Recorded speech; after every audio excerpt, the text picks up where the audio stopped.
Toma-a, inútil, é um presente. Ele disse aquilo em plena feira, entre risadas de coronéis, como quem joga fora um trapo gasto. E a reação do fazendeiro pobre, que todos esperavam ser de vergonha ou de riso junto, calou uma praça inteira. Você já imaginou ser entregue a um desconhecido como se fosse coisa diante de uma cidade que só sabe repetir as crueldades dos poderosos? É assim que começa a história de Elvira e Elias. Dois nomes que São Benedito do Cerrado tentou apagar e que o tempo fez questão de gravar em pedra.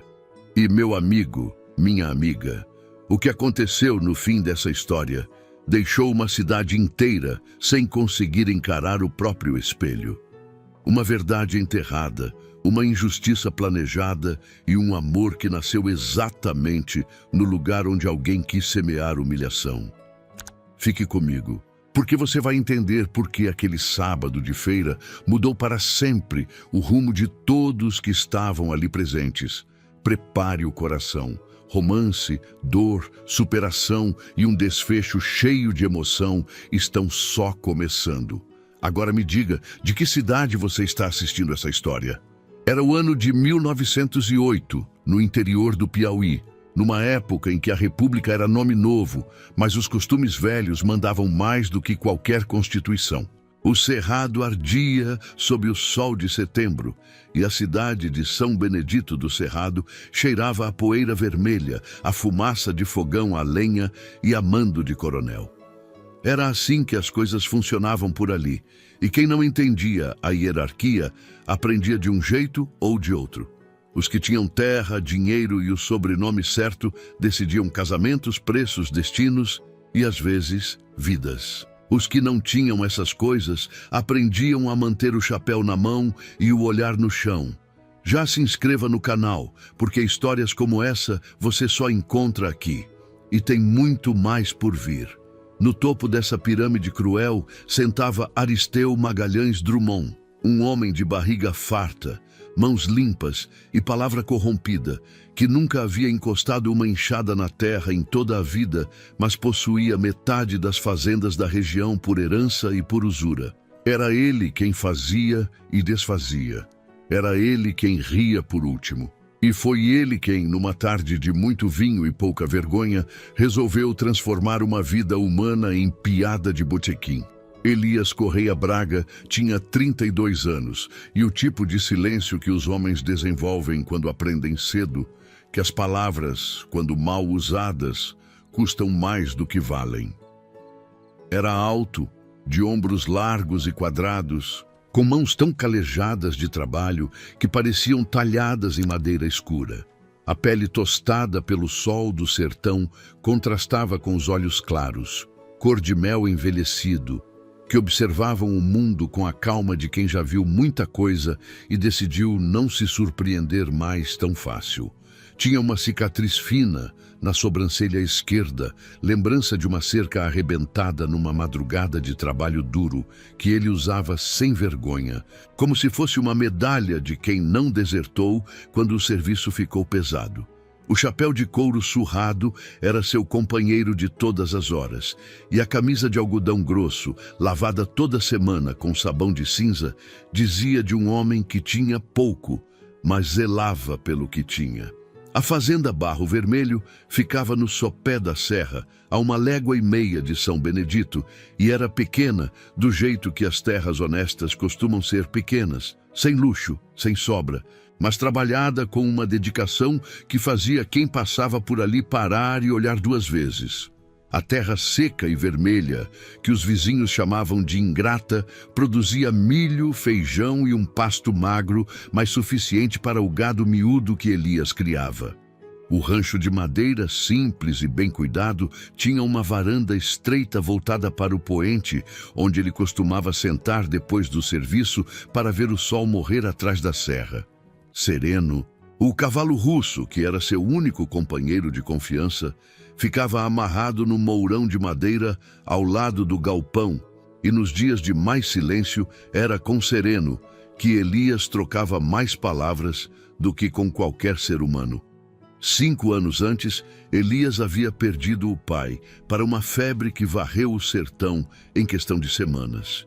E com o pai foi embora a única voz que entendia os planos que ele tinha para a fazenda. 1 ano depois, a noiva Benedita, que havia prometido casar assim que a terra desse mais, partiu com o filho do tropeiro da cidade vizinha, deixando apenas um bilhete que dizia que não queria viver pobre para sempre. Elias dobrou o bilhete, guardou no fundo do baú e nunca mais falou no assunto. Mas os olhos dele, esses nunca mais tiveram a mesma leveza de antes. A cidade de São Benedito o via como um homem de pouca conversa e muita teimosia, desses que teimam em trabalhar terra ruim, como se a terra devesse algo a eles. Poucos sabiam que por trás daquele silêncio havia um homem que sentia muito e falava pouco, exatamente porque sabia o peso de cada palavra que escolhia dizer. Naquele sábado de setembro, Elias tinha ido à feira da cidade para negociar sacos de milho e comprar sal, farinha e o couro de que precisava para remendar a sela velha. A feira de São Benedito cheirava a couro, a queijo de coalho, a cachaça barata e a fumaça de charuto caro. Os bois berreavam nos currais improvisados, as crianças corriam entre as barracas e os homens discutiam preços com aquela seriedade de quem negocia como se fosse guerra.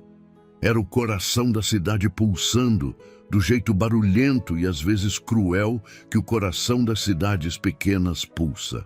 Elias havia fechado um bom negócio com o milho e estava saindo pela rua principal quando ouviu a voz de Drummond trovejando na praça. Era impossível não ouvir. O coronel tinha voz de quem estava acostumado a não ser interrompido. Elvira Souza Lima tinha 21 anos e olhos cor de mel escuro, aquele tipo de olhar que guarda mais do que a boca conta. Filha de um sitiante que morreu deixando apenas dívidas e uma filha sem dote, ela havia sido submetida 2 anos antes a um casamento arranjado com o filho mais velho de Drummond, que a devolveu com uma única acusação gravada no nome dela como se fosse uma marca de gado. Era estéril, inútil, uma mula que não paria. Nenhum médico foi chamado, nenhuma evidência foi apresentada. A palavra do filho do coronel bastava para destruir uma mulher de 21 anos em São Benedito do Cerrado. Desde então, Elvira lavava roupa alheia, dormia no paiol de uma comadre e suportava dia após dia o olhar torto das mulheres devotas e o riso largo dos homens que repetiam, como quem conta graça velha, que ela era a inútil do Drummond. Seus cabelos negros, que antes ela soltava ao vento, com a imprudência bonita dos que ainda acreditam no futuro, agora viviam presos num lenço vermelho desbotado, o único bem que restara de sua mãe. Mas havia algo naquele jeito de andar, de carregar os ombros, de erguer o queixo mesmo quando tudo dentro dela queria dobrar, que revelava uma fibra que 2 anos de humilhação não tinham conseguido romper. Foi quando Drummond, já vermelho de vinho antes do meio-dia, resolveu fazer graça. Elvira havia ido à feira comprar farinha com o dinheiro que juntara de semanas de lavagem. E o coronel a avistou de longe com o olhar de quem enxerga oportunidade de entretenimento barato. Chamou Elias pelo nome em voz alta e quando o fazendeiro se virou, Drummond abriu os braços como quem faz um presente generoso, empurrando Elvira na direção dele, diante da praça inteira, entre gargalhadas de capangas e comerciantes apressados em rir junto com o poder. Elias, toma, inútil, é um presente. Já que nem terra boa você tem, ao menos leva uma mulher do mesmo nível. A piada ecoou pela feira. Os risos foram fáceis e covardes, como são os risos dos que não têm coragem própria e pegam emprestada a crueldade dos fortes. Elvira não chorou. Ficou parada, o queixo erguido, o lenço vermelho tremendo com o vento quente, olhando para frente com os olhos de quem decidiu que não ia dar ao mundo a satisfação de vê-la dobrar. A farinha caiu da sacola. Ela não abaixou para pegar. Elias a olhou naquele momento e viu, não uma mulher humilhada, mas uma dignidade que a praça inteira não merecia. Ele conhecia de dentro aquele peso de ser alvo do riso dos que se sentem superiores. Sabia o gosto amargo de ter o nome usado como piada por quem nunca trabalhou o que ele trabalhava. "Você quer vir?" Ele perguntou baixo, apenas para ela. Não era ordem, era pergunta. A diferença era pequena no som, mas enorme no que significava. Elvira o encarou por um segundo, avaliando, buscando no rosto fechado daquele homem alguma intenção que ela devesse temer. Não encontrou. Encontrou apenas alguém que, diferente de todos ao redor, havia perguntado. "Eu não tenho para onde ir", disse ela, com uma honestidade que doeu nos dois. "Eu sei", respondeu Elias, e se virou para caminhar em direção ao cavalo sem olhar mais para Drummond, como se o coronel já não existisse no mundo que importava. E naquele momento, sem que nenhum dos dois percebesse, o destino começava a costurar um laço que nem a dor futura conseguiria desfazer. A fazenda Barro Vermelho recebeu Elvira com o cheiro de terra quente e café forte que ainda estava no fogão da manhã. Ela entrou devagar, segurando a sacola com os poucos pertences que havia conseguido resgatar do paiol da comadre antes de partir com Elias. Era um ambiente simples. A mesa de madeira rústica, com marcas de muitos anos de uso, a lamparina pendurada num gancho de ferro, as paredes de adobe e o telhado de telha-vã, por onde entrava uma brisa fina no fim da tarde. Não era o que ela havia sonhado para a vida, mas havia algo naquele rancho que as casas ricas de São Benedito nunca tiveram. Um silêncio que não oprimia, que apenas aguardava. Elias colocou a sacola dela no quarto, o único quarto da casa. "Você dorme aqui", disse ele sem rodeios. Ela abriu a boca para reclamar, para dizer que não era necessário, mas ele continuou antes que ela pudesse. "Eu durmo no galpão. Já fiz isso quando precisei e não me custa nada. Você precisa de descanso e de um lugar decente." Não havia negociação no tom, mas também não havia imposição. Era apenas a lógica simples de um homem que decidiu agir certo e não queria discutir a questão. Ela fechou a boca e assentiu, sentindo algo apertar no peito que não era tristeza. Naquela primeira noite, deitada no colchão de palha que cheirava a lavanda seca, Elvira ficou acordada por horas, ouvindo os grilos cantarem lá fora e o vento bater nas frestas da janela. Ela esperava, como sempre havia aprendido a esperar, alguma cobrança, alguma condição que viria mais tarde. Nenhuma veio. De manhã, havia uma bacia com água limpa do poço na varanda e um prato de angu com queijo na mesa. Elias já estava no roçado quando ela acordou. Nos dias que se seguiram, Elvira tentou ajudar. Primeiro na cozinha, que ela assumiu sem pedir permissão, porque cozinhar era a única coisa que ninguém podia tirar dela. O café ficou mais forte, o feijão ganhou tempero de verdade e o rancho começou a ter um cheiro diferente, o cheiro de casa habitada. Elias notou. Não disse nada no começo, mas certa manhã chegou da roça e ficou parado na porta da cozinha por um momento, respirando fundo, como quem saboreia algo que havia esquecido de sentir. Geraldo, o peão que trabalhava na fazenda, olhava torto no início. Era um homem de 50 anos, seco e desconfiado como a terra que pisava, e a chegada de uma mulher com aquela história trouxe para ele mais desconforto do que alegria. Na primeira semana, respondia a Elvira com monossílabos e desviava o olhar. Mas quando ela, sem ser pedida, costurou a camisa rasgada dele que estava caída num canto do galpão e deixou dobrada na mesa sem dizer nada, Geraldo chegou à varanda naquela noite e disse, com a voz áspera de quem não está acostumado a agradecer: "Obrigado, moça." Não era muito, era suficiente. Aos poucos, Elvira e Elias foram aprendendo a dividir o silêncio antes de dividirem as palavras. Era um silêncio diferente do que ela conhecia, não o silêncio pesado do medo, nem o silêncio vazio do abandono. Era o silêncio de dois seres que aprenderam a se mover ao redor um do outro sem esbarrar. Ela ajudava na horta, cuidava das galinhas, costurava à tarde na varanda quando a luz era boa. Ele trabalhava no roçado e no curral, chegava na hora do jantar. Comia com aquela seriedade calada de sempre, mas deixava no prato limpo e no café tomado, até a última gota, uma gratidão que dispensava a frase. Os dias foram passando com aquela lentidão boa do sertão em setembro, quando o calor ainda castiga, mas o sol já demora um pouco mais para subir. A rotina foi se estabelecendo sem que ninguém precisasse negociá-la.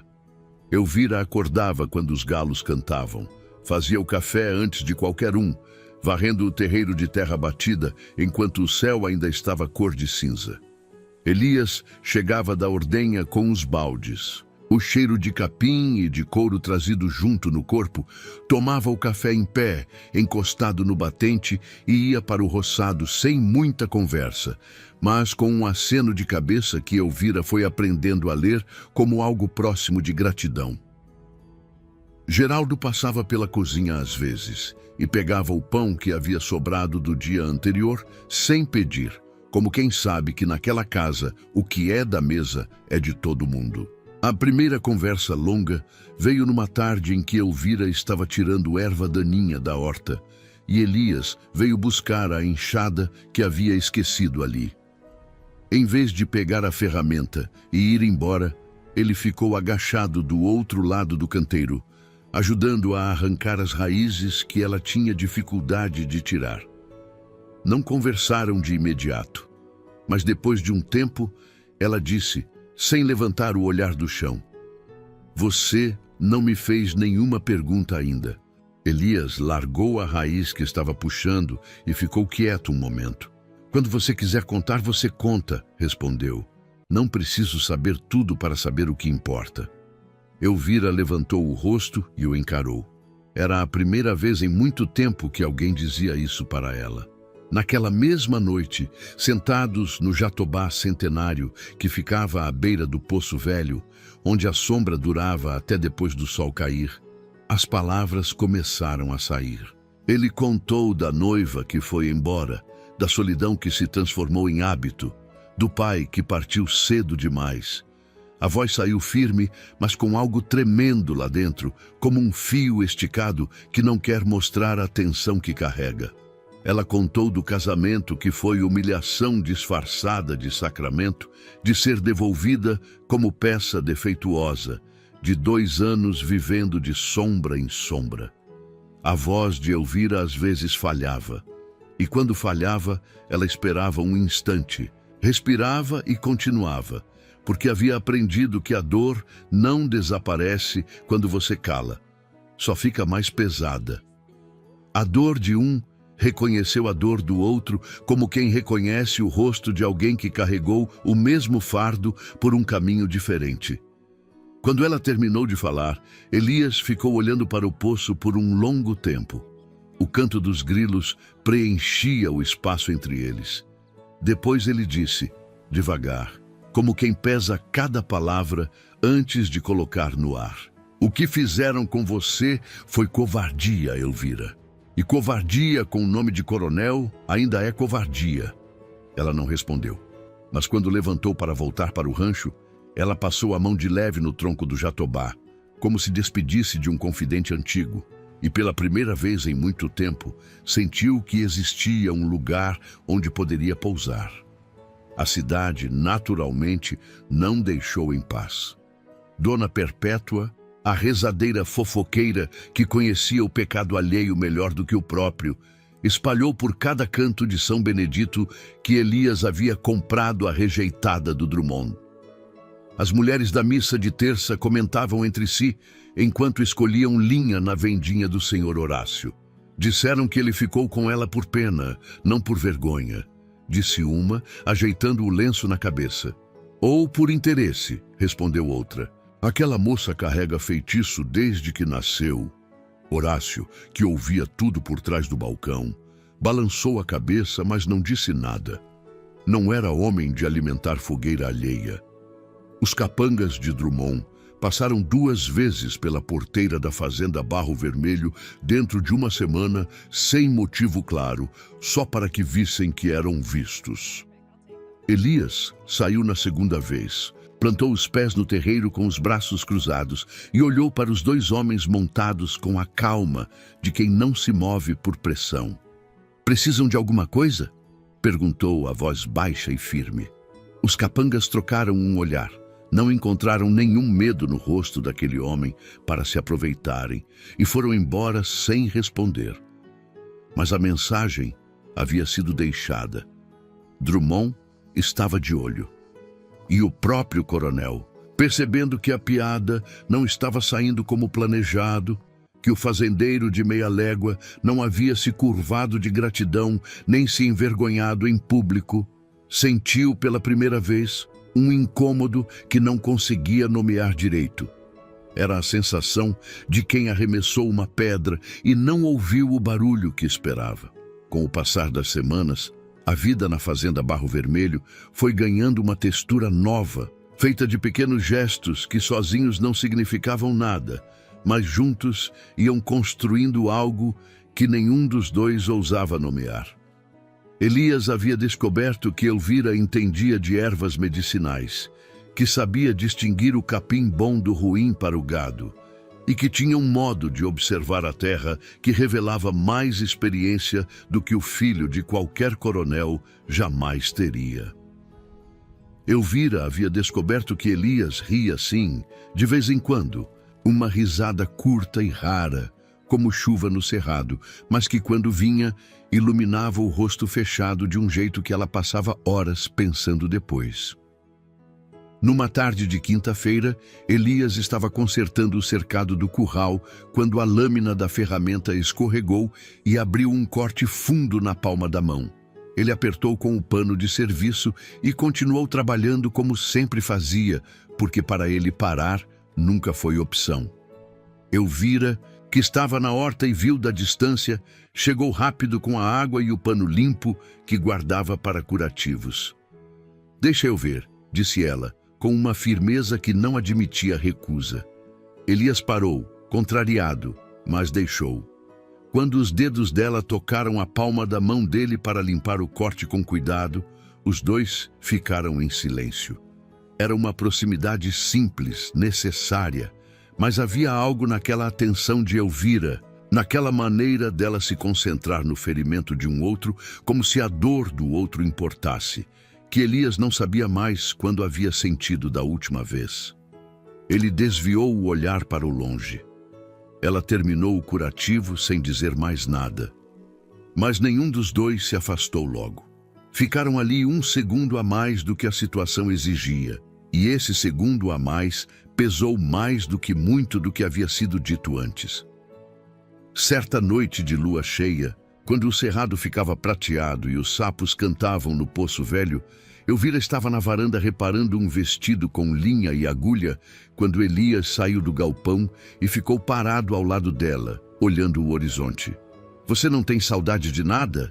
ela perguntou sem parar de costurar. Elias pensou antes de responder, do jeito dele.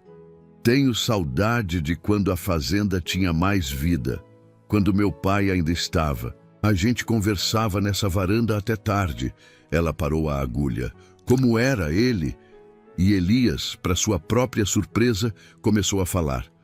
Contou do pai que acordava antes do galo e dormia depois da lamparina, do homem que dizia que terra não mente para quem a trabalha de verdade, das histórias que contava na hora do jantar para fazer a noite passar mais rápido. Quando percebeu que havia falado por quase 1 hora, ficou sem jeito. Elvira estava sorrindo levemente, a costura esquecida no colo. "Ele era bonito de verdade", disse ela. Elias olhou para ela e não respondeu, mas havia algo no silêncio dele que não era desconforto.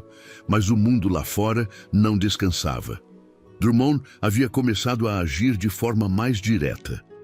Mandou avisar ao armazém do senhor Horácio que não seria mais feito negócio com quem negociasse com Elias, pressão velada que alguns acataram por medo e outros ignoraram por dignidade. Depois veio a calúnia nova. Espalhou pelo barbeiro que Elvira havia fugido de uma cidade vizinha depois de roubar de patroa, história inventada sem fundamento, mas que encontrou terreno fértil na boca dos que já queriam uma razão para desprezar. Elias soube por Geraldo, que ouviu na feira e voltou mastigando raiva. Vão ter que responder por isso um dia, murmurou Geraldo, que tinha pouco costume de se indignar por coisa alheia. Elias assentiu, mas não disse mais nada. O confronto direto veio numa manhã de segunda-feira, quando o sol ainda não havia esquentado de vez. Drummond desceu do cavalo na porteira da fazenda Barro Vermelho, com ar de quem vinha cobrar uma dívida que não existia, acompanhado de 2 homens que eram mais músculos do que palavra. Elias estava no terreiro, parado, como se já soubesse que aquela visita ia chegar. Elvira, que havia sentido o barulho das ferraduras, ficou parada na porta do rancho, de onde podia ver tudo. Elias, o coronel começou, a voz pastosa de arrogância. Você sabe que essa situação aí não fica bem para ninguém. A cidade fala. Você está manchando seu nome e o meu ao mesmo tempo. Elias cruzou os braços. Meu nome é meu, coronel. Não tem mancha nenhuma nele. Drummond ficou vermelho. Não estava acostumado a respostas diretas. Ela é problema, rapaz. Sempre foi. Sabe o que dá para fazer com problema? Sei o que eu não faço, disse Elias, a mandíbula travada. Não trato pessoa como problema. E nessa fazenda, enquanto eu estiver de pé, também não. Se o senhor não tem mais nada a tratar, a porteira fica atrás do senhor. Drummond olhou para Elvira na porta.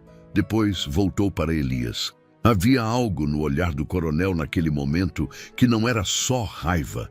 Era o reconhecimento de quem percebe que calculou errado e ainda não sabe de que forma. Sem dizer mais, subiu no cavalo e partiu levantando poeira vermelha no caminho. Mas aquela noite, Elvira ficou sentada na varanda depois que Elias foi dormir e o coração dela pesava de um jeito que ela conhecia bem. O vento quente trazia cheiro de capim seco e terra ressecada. A lamparina dentro do rancho mandava uma luz fraca pela janela aberta e os grilos cantavam com aquela insistência de quem não se importa com o que os humanos estão sentindo. Ela havia visto aquele olhar de Drummond antes. Sabia que homens como ele não iam embora depois de uma recusa. Recuavam para planejar melhor. E quando pensou em tudo que Elias havia perdido só nas últimas semanas, os negócios que desandaram, o vizinho que deixou de comprar milho com medo do coronel, a cerca que apareceu cortada numa madrugada sem que ninguém assumisse, ela sentiu o peso insuportável de ser a causa de mais uma perda para aquele homem. Havia passado a vida sendo descartada. A última coisa que queria era ser o peso que quebrava a espinha de quem havia sido o único a lhe estender a mão. Na manhã seguinte, ela começou a juntar as poucas coisas. Elias a encontrou com a sacola na mão e o lenço vermelho enrolado com cuidado, pronto para ir. Para onde você vai? Ele perguntou, parado na porta sem entrar. Vou embora, disse ela. A voz estava firme, mas havia algo tremendo por baixo. Não porque não quero ficar, mas porque minha presença aqui só trouxe problema para você. Você perdeu negócio, perdeu a cerca, vai perder mais. E eu não posso continuar deixando que você pague o preço de uma bondade que eu não mereço que seja paga dessa forma. Elias ficou parado, o rosto fechado como sempre, mas os olhos revelavam algo que raramente aparecia neles. Você não entende, disse ele devagar. Eu não estou perdendo, estou finalmente encontrando algo que importa. Elvira fechou os olhos. Elias. Não, ele a interrompeu, a voz mais firme agora. Eu não sou homem de dizer muita coisa, mas quando digo é porque pensei. Você fica. A fazenda aguenta o que tiver que aguentar e eu aguento junto. Elvira ficou com os olhos fechados por um momento longo. Quando os abriu, estava com lágrimas que ela não tentou segurar desta vez. Pousou a sacola no chão devagar. E foi então que o destino, como se estivesse aguardando exatamente aquele momento para agir, fez bater um passo lento no terreiro. Era Nhozinho, um vaqueiro velho de cabelos brancos e mãos trementes, que havia servido ao pai de Elvira quando Elvira ainda era criança. Ele chegou cambaleando um pouco, mais de idade e de medo do que de doença, segurando um envelope amarelado contra o peito, como se aquilo fosse a coisa mais preciosa que já havia carregado na vida. Elvira, disse ele com a voz falhando, eu precisava te achar. Eu precisava te dizer antes de morrer o que eu guardei de medo por tempo demais. E naquele terreiro de terra vermelha, com o sol ainda baixo e o lenço vermelho de Elvira tremendo no vento, uma verdade enterrada por 2 anos começou a subir à superfície. Nhozinho sentou na varanda, a mão tremendo ao pousar o envelope na mesa. Elvira ficou ao lado dele, Elias de pé, encostado no batente da porta, ambos sem pressionar. O velho respirou fundo, passou a língua nos lábios ressecados e começou a falar. Havia calado por medo durante 2 anos inteiros, o medo de um homem velho sem proteção diante do poder de um coronel. Mas o peso de morrer carregando aquilo havia ficado pesado demais para os ombros que já curvavam de cansaço. Eu vi o que aconteceu depois que seu pai morreu, disse ele para Elvira, a voz seca como palha. Vi o Drummond mandar registrar as terras como dele, antes mesmo de o corpo do seu pai ficar frio. Vi a assinatura que ele falsificou com o nome de 2 testemunhas compradas. E vi o papel que ele mandou sumir, o papel que registrava um sítio no nome de sua avó generosa, deixado por herança para você quando chegasse a hora. Elvira ficou imóvel. Elias desceu um degrau da varanda, se aproximou sem fazer barulho. O papel que sumiu, ela disse, a voz quase sumida. Ainda existe? Nhozinho apertou o envelope contra o peito. Eu peguei uma cópia. Na noite em que o Drummond mandou queimar os documentos do sítio da sua família, eu peguei uma cópia que estava com o cartório. Guardei debaixo do assoalho da minha casa 2 anos. Não dormi direito em 2 anos. Passou o envelope para ela com mãos que não paravam de tremer. É teu, menina. Sempre foi teu. Elvira abriu o envelope com dedos que não obedeciam direito. O papel estava amarelado, as bordas quebradiças do tempo, mas a escrita em letra cursiva firme era legível. O registro de propriedade de um sítio de terras férteis às margens do Ribeirão, deixado por Generosa Souza Lima em nome de Elvira Souza Lima, herdeira legítima e única. Embaixo, num segundo documento, estava uma cópia parcial de outra escritura, esta com a assinatura falsificada de Aristeu Magalhães Drummond, datada de 3 dias depois da morte do pai de Elvira, transferindo as mesmas terras para si mesmo com testemunhas compradas. A falsificação era evidente para qualquer olho treinado, as datas não batiam, as assinaturas das testemunhas eram as mesmas pessoas que serviam na casa de Drummond.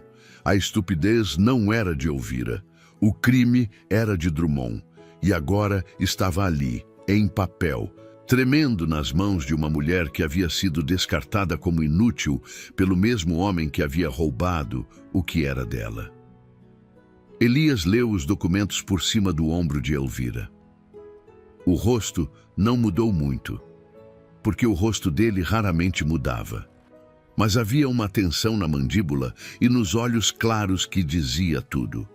Nhozinho estava com a cabeça baixa, como quem sabe que o pedido de perdão vem tarde, mas vem do fundo. Por que esperou tanto? Elvira perguntou sem raiva, só com o cansaço de quem precisava entender. Medo, menina, disse ele com a voz quebrada. Medo de homem poderoso, mas o medo de morrer sem fazer o certo ficou maior. Ela colocou a mão na mão velha e trêmula dele.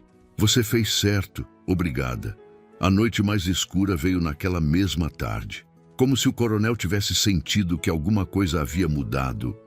2 capangas de Drummond chegaram à fazenda antes do pôr do sol com facões na cintura e um recado na língua.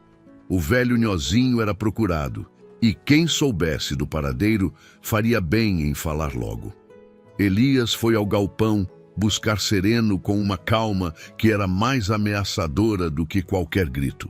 Voltou para a varanda onde Elvira e Nhozinho esperavam.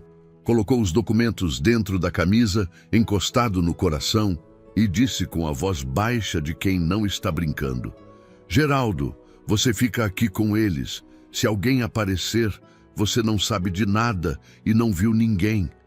Geraldo assentiu sem vacilação, porque havia anos que ele esperava uma razão para fazer algo que importasse. Elvira agarrou o braço de Elias. Para onde você vai? Para a cidade, ele respondeu. De noite? Exatamente de noite, antes que Drummond mande buscar esses papéis amanhã cedo. Sereno correu no escuro do cerrado como se conhecesse o caminho de cor que conhecia. Elias cavalcou até a cidade com os documentos presos contra o peito, o vento quente do sertão batendo no rosto, a cicatriz na sobrancelha pulsando leve, como costumava fazer quando ele estava tenso. A estrada de terra batida era apenas uma fita escura sob a lua cheia, e o cerrado ao redor fazia seus barulhos de madrugada, os grilos, uma coruja distante, o farfalhar dos arbustos com o vento.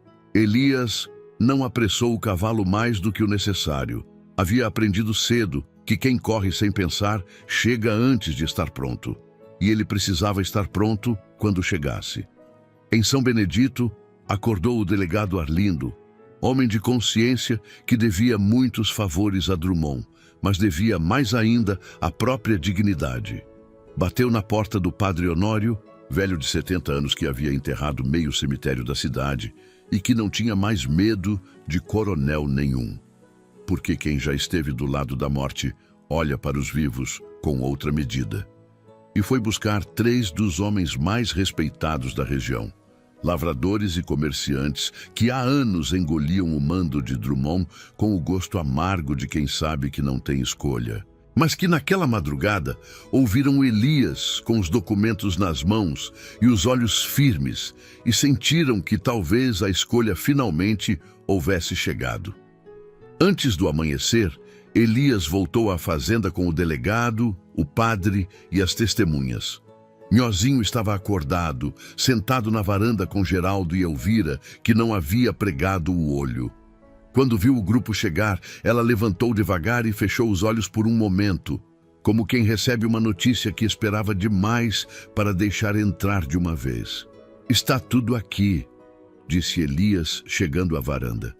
Amanhã de manhã, antes da missa, vai ser posto no papel com a assinatura do delegado e testemunha do padre. O delegado Arlindo olhou para os documentos com seriedade. Isso é fraude séria, Elias. Prisão séria. Eu sei, respondeu ele. É isso que precisa acontecer.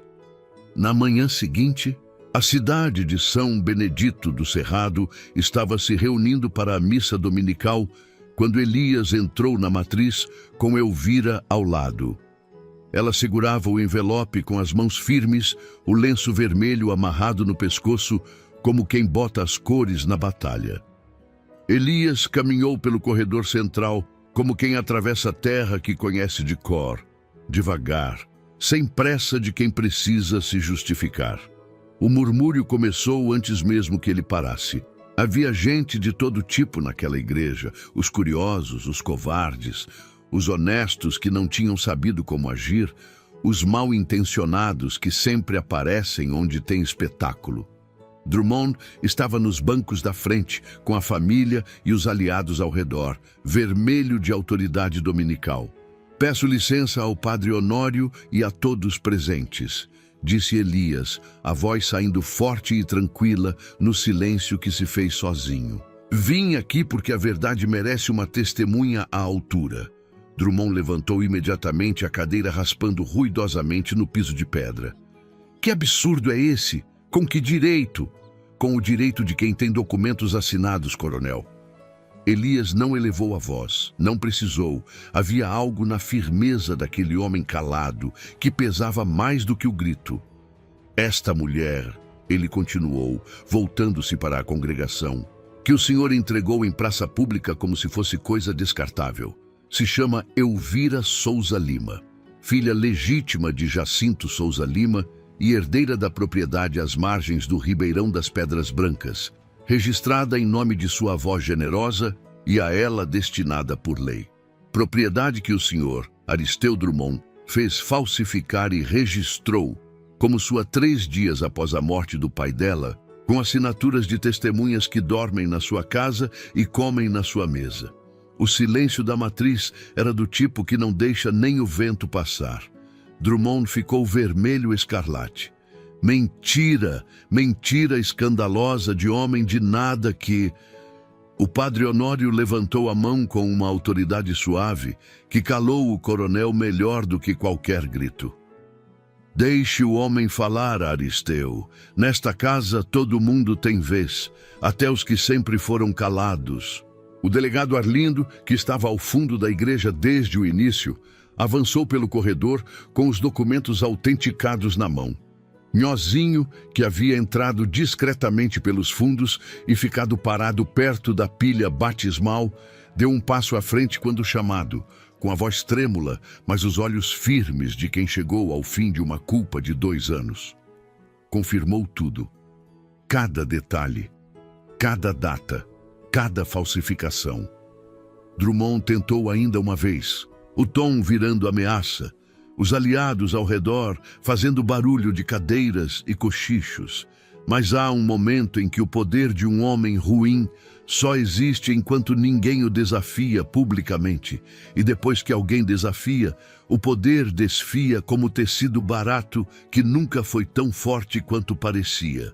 Os olhares foram mudando. Primeiro, os homens mais velhos.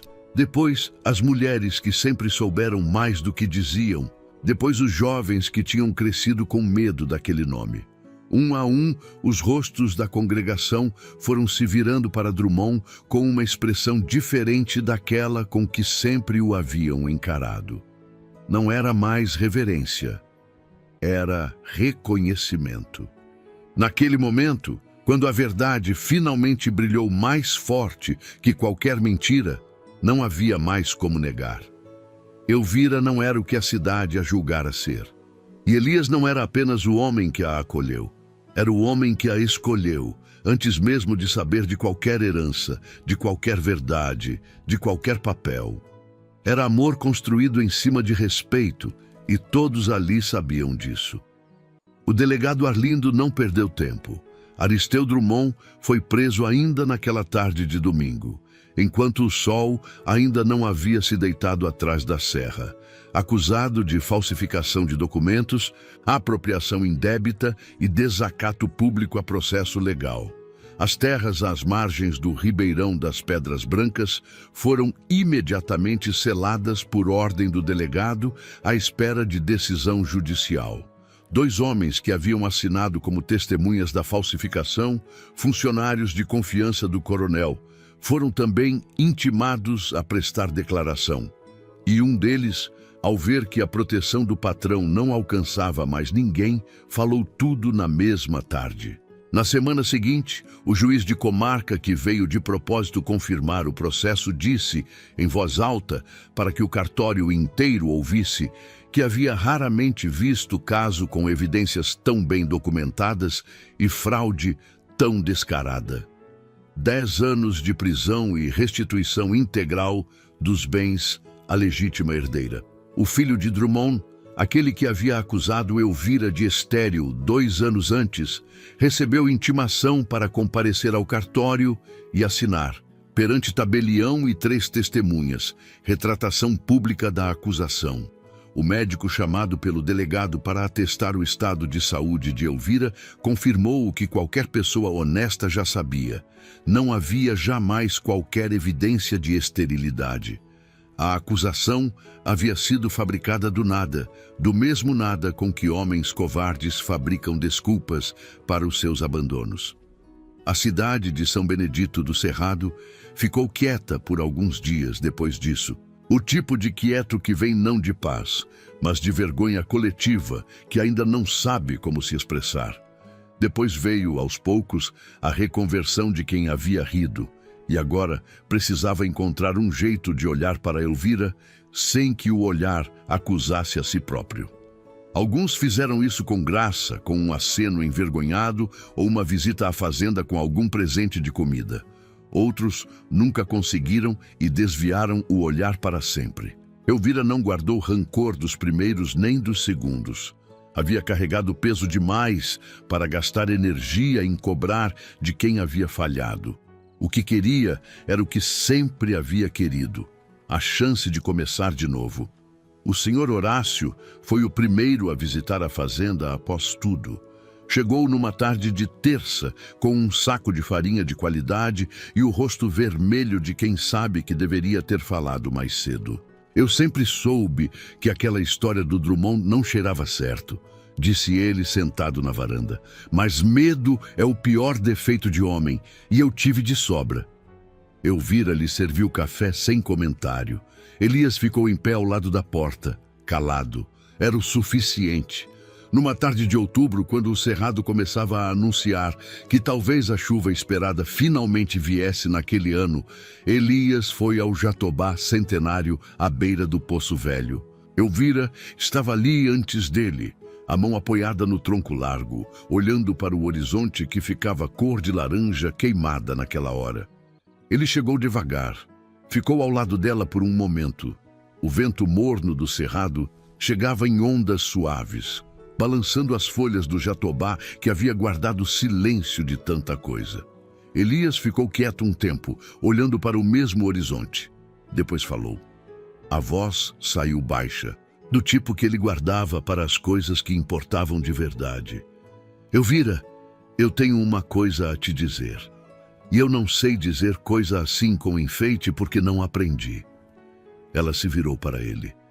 Você sabe de quem estou falando quando digo que esse rancho ficou diferente desde que você chegou. Ficou com mais vida. Eu fiquei com mais vida. Ela não disse nada. Deixou que as palavras pousassem. Eu não te acolhi por bondade, continuou ele. Eu te acolhi porque vi naquela praça uma mulher que merecia mais do que estava recebendo. E nos meses que se passaram, eu aprendi algo que achei que não ia aprender mais. Ele respirou fundo. Aprendi que dá para querer estar perto de alguém não por costume, não por necessidade, mas porque a vida fica melhor quando essa pessoa está. Você me faz querer falar mais. Você me faz querer continuar. E eu sei que você passou por muita coisa que um homem causou. E entendo se não quiser mais ouvir isso. Mas eu ficaria com mais peso ainda se não dissesse. Elvira fechou os olhos por um instante. O cerrado cheirava a terra seca e flor de ipê. Quando abriu os olhos, havia lágrimas, mas também havia uma leveza que ele não havia visto nela antes. A leveza de quem pousa algo pesado que vinha carregando há muito tempo. Elias, disse ela com a voz firme apesar da emoção. Eu passei 2 anos sendo tratada como coisa, como erro, como fardo. Aprendi a não esperar nada de ninguém porque expectativa dói mais do que abandono quando você já não tem nada. Ele a ouviu sem interromper. Mas você me ensinou algo que eu havia esquecido. Que existe homem que pergunta antes de agir. Que existe respeito que não pede nada em troca. Que é possível sentir segurança sem precisar ter medo do que vem depois. Ela colocou a mão sobre a mão calejada dele, devagar, como quem faz uma escolha consciente de cada gesto. Eu não fico aqui porque não tenho para onde ir. Tenho agora, tenho minhas terras, tenho meu nome limpo. Fico porque quero, porque aqui do lado de você é o lugar onde sinto que sou gente de verdade.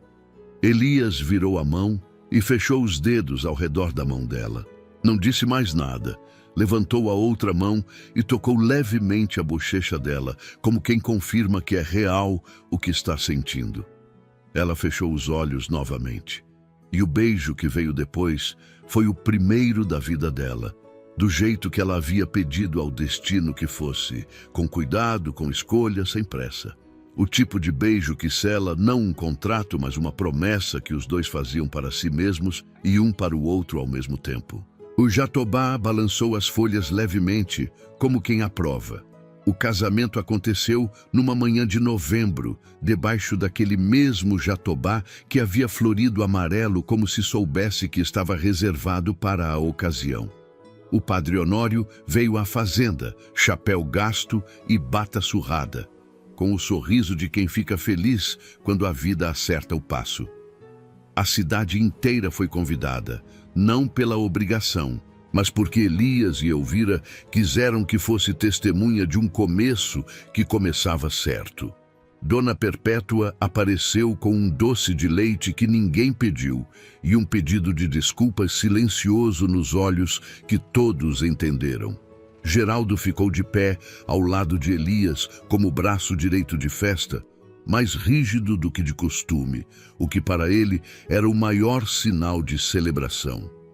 O senhor Horácio trouxe a filha e as netas. Nhozinho chegou primeiro de todos, antes mesmo do padre, e ficou sentado numa pedra perto do jatobá, com os olhos molhados de quem sabe que chegou ao fim de uma dívida.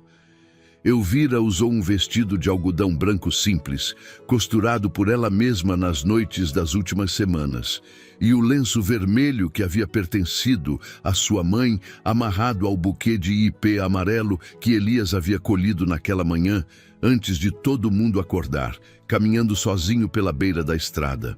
Quando ele a viu chegar, ficou quieto por um momento mais longo do que o habitual. Depois disse, baixinho, só para ela: "Você está bonita." Era a primeira vez em 2 anos que alguém dizia isso para ela sem intenção por trás, e ela sorriu com o rosto inteiro.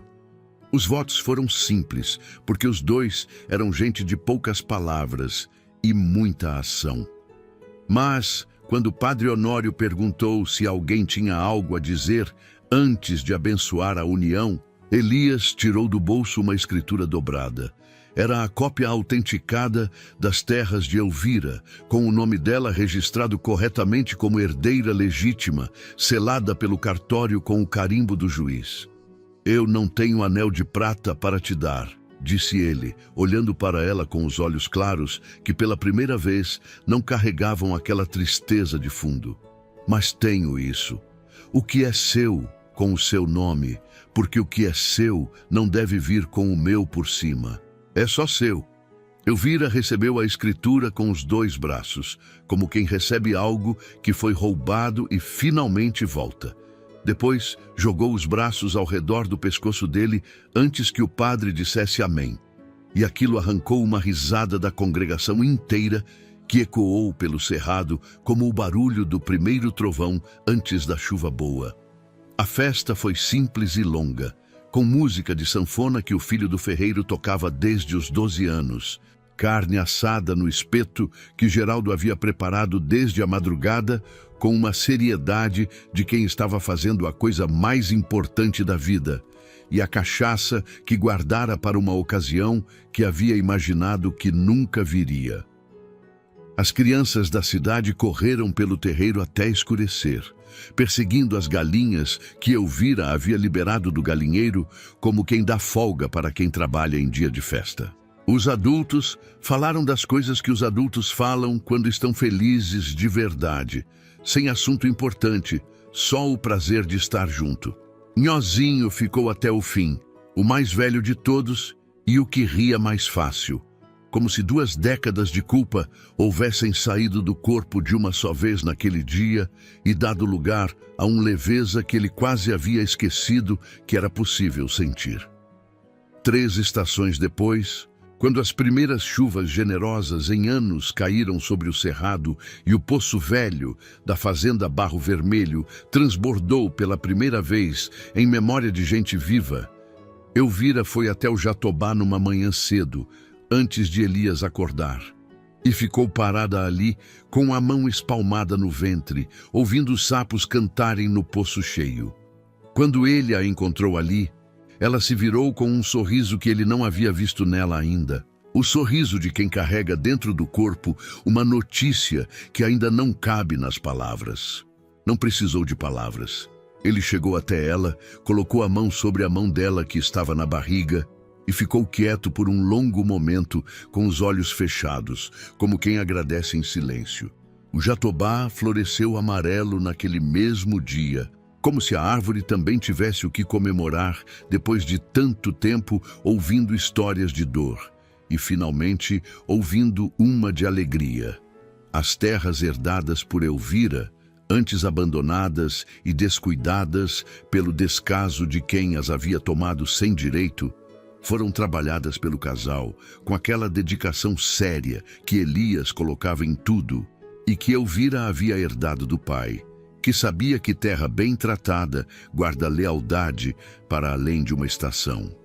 Com o tempo, floresceram de um jeito que os vizinhos paravam para olhar com um misto de admiração e vergonha de não haverem acreditado antes.